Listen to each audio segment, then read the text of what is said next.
खबर जयपुर से है, जहां शहर के प्रताप नगर स्थित रावत पब्लिक स्कूल के ऑडिटोरियम में समर्पण संस्था का सम्मान समारोह एवं दिवाली स्नेह मिलन समारोह आयोजित हुआ, जिसके मुख्य अतिथि राज्यसभा सांसद नीरज डांगी, विशिष्ट अतिथि आराधना परमार रही।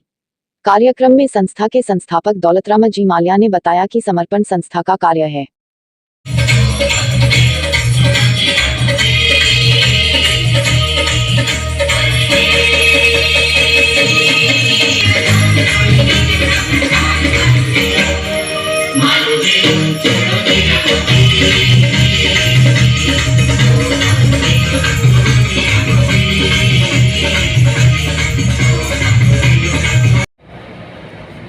आज समर्पण संस्था की तरफ से 61 युवतियों को हम समर्पण समाज गौरव सम्मान से नवाजे हैं और पूरे देश से प्रतिभाएं आई है।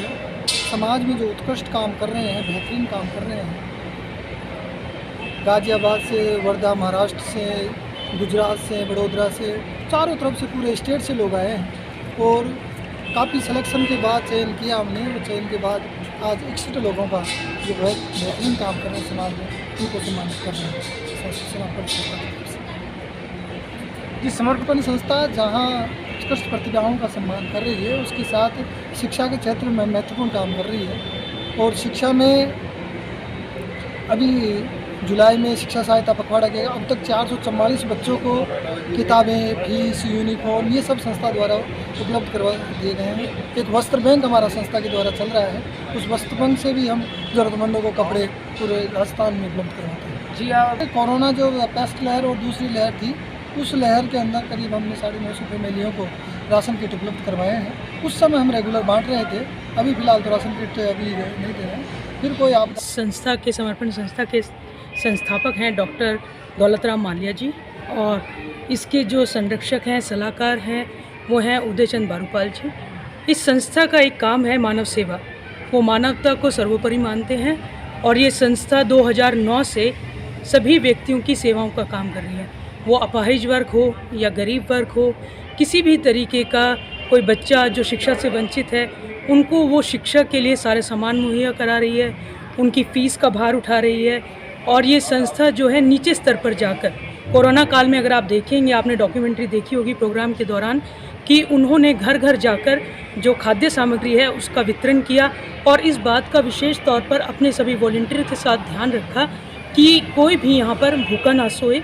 और इसी बात को आज हमारे जो सांसद हैं नीरज डांगी जी ने भी कहा कि हमारे मुख्यमंत्री जी का ये सपना है कि हमारे राजस्थान में विशेष तौर पर कोई भी व्यक्ति भूखा ना सोए।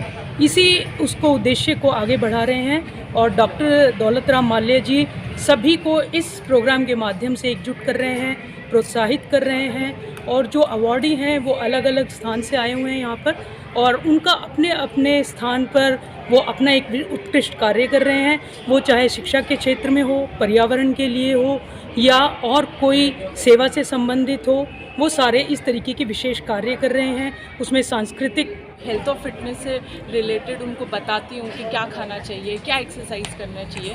मैं उनको अपने सामने एक्सरसाइज कराती हूँ ताकि उनसे कोई गलती ना हो जाए, ताकि इंजरी के चांसेस कम रहे। ठीक है, उनको हेल्थ के बारे में बताती हूँ कि हेल्थ कितनी इंपॉर्टेंट है हमारी लाइफ में। उसी वजह से मैंने इतने लोगों को ट्रेनिंग दे दी है। मोस्टली मैंने लेडीज़ को दी है, गर्ल्स को ट्रेनिंग दी है, क्योंकि इंडिया में बहुत सी लड़कियाँ ऐसी हैं जिनको अभी भी हेल्थ और फिटनेस से रिलेटेड उनको नहीं पता है। इसीलिए वो इम्पॉर्टेंट चीज़ है कि लड़के तो आगे बढ़ रहे हैं, उनको पता है कि यार हेल्थ इम्पॉर्टेंट है या उनको कोई ना कोई इन्फॉर्मेशन मिल जाती है। लेकिन जो हमारी घरेलू औरतें हैं जो घर में हैं, लेकिन उनको नहीं पता क्या खाना चाहिए, कितना खाना चाहिए, एक्सरसाइज भी कितनी इंपॉर्टेंट है, क्योंकि वो घर के कामों में इतना ज़्यादा बिजी हो जाती है कि उनको अपनी हेल्थ और फिटनेस से रिलेटेड उनको ध्यान नहीं जाता, जो कि बहुत इंपॉर्टेंट है। अगर वो फिट रहेंगी तो वो अपने परिवार को भी फिट रख पाएंगी, राइट। सो इसीलिए मैंने इतनी औरतों को सिखाया है, इतने 1000 से भी ज़्यादा लेडीज़ को मैंने ट्रेनिंग दी है, तो वो मुझे बहुत अच्छा लगा। इसी वजह से मुझे आज समर्पण संस्था ने मुझे आज पुरस्कृत भी किया है, जो कि मुझे बहुत ही अच्छा लग रहा है। Thank you. और ये थोड़ा सा एक वो भी है, एक्साइटमेंट भी है, और थोड़ा सा ये भी है कि मेरे को और भी करना पड़ेगा और थोड़ा सा आपको लगे रहना पड़ेगा, ऐसे छोड़ नहीं। मैं Rajasthan first woman body builder हूँ। Miss Rajasthan 2018, 19, 20 miss India player, figure athlete हूँ, फिटनेस आइकन।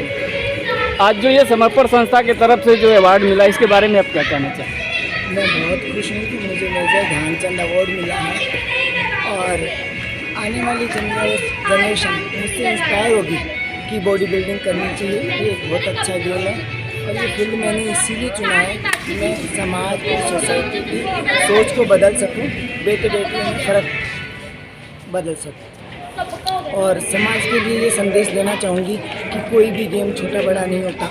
आज मैं राजस्थान, जहाँ पुरुष प्रधान देश है, जहाँ महिलाएं घूंघट में रहती है, मैंने घूंघट से बिकनी तक का सफ़र तय किया है। तो शुरू में मुझे बहुत प्रॉब्लम आई थी, बट मैंने ये सोचा था कि ये नेगेटिव सोच जाएगी समाज के प्रति, लोगों के प्रति, बट समाज के प्रति मेरे लिए कभी ऐसा कुछ नहीं हुआ। कुछ लोगों ने कहा, कुछ लोगों के कहने से कोई किसी की विचारधारा नहीं बदल जाती। मुझे लोगों ने बहुत रिस्पेक्ट दी है और बहुत इज्जत से देखा है कि एक लड़की अपने आप को लड़कों के बराबर खड़ा करती है। कितनी मेहनत लगी होगी इसको बॉडी बनाने के लिए। तो जहाँ सोच अच्छी होती है वहाँ सारे काम अच्छे होते हैं। आज के युग में जो ये तमाम तरह की बच्चियों के साथ अत्याचार हो रहे हैं, उसके बारे में आप क्या कहना चाहेंगे? देखो, ये सबसे बड़ा क्वेश्चन है आपने किया है, बहुत अच्छा किया है।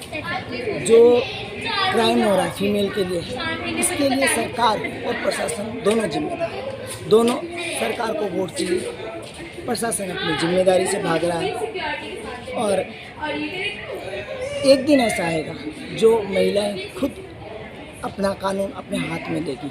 वो दिन दूर नहीं जब महिलाएं अपने खिलाफ आवाज़ उठाएगी और ऑन स्पॉट अगर किसी का रेप होता है तो खुद मर्डर कर देगी। और मैं महिलाओं के लिए यही कहती हूँ, सरकार पे और प्रशासन पे कभी मत डिपेंड रहिए, खुद फैसला कीजिए।